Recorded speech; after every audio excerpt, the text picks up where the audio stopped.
Tara guys, let's go. Nandito si Aurora, lilitsunin na natin. Ayan na, napatayin natin. Yes! Uy, andito mga takapan atras. Ay, ay, ay, ay, ay, ay, ay, ay, patay tayo. Ay, ay, ay, ay, ay, ay, ay, grabe ang lakas ni Kar. Ay, na triple kill. Ay, ay, naman yak. Ay, ay, ubos tayo.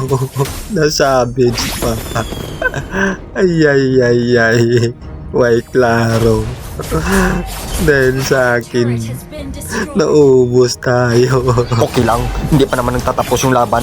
Umanda ka, Aurora. Ang sakit ng ginawa mo sa amin. Naubos kami, lintik ng walang ganti. Aurora ka, alam ko, nandyan ka sa may damuhan. Naperskilan kita, kukuha lang ako ng buwilo. Parating na si Guson ko. Ayan na, ayan na, second kill. First kill, hindi ko na tinuloy yung pagkumbo. Nag-freeze na lang ako, nag-ultihan sila, nag-bidyan sila, nag-ulti naman si Zero, napatay ako ng Silong.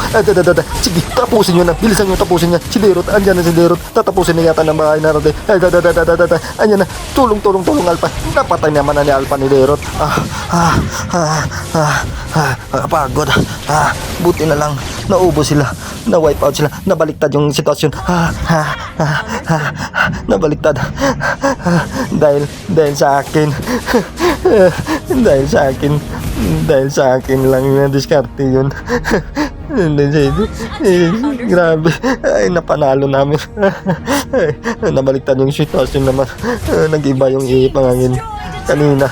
Dahil kay Aurora na wipe out kami. Ngayon, ang ginawa ko, dahil naman kay Aurora na wipe out naman sila. Way klaro talaga. Thank you so much. Nanalo kami dito. Ay, maraming salamat. Way klaro. Ipalo. Yes.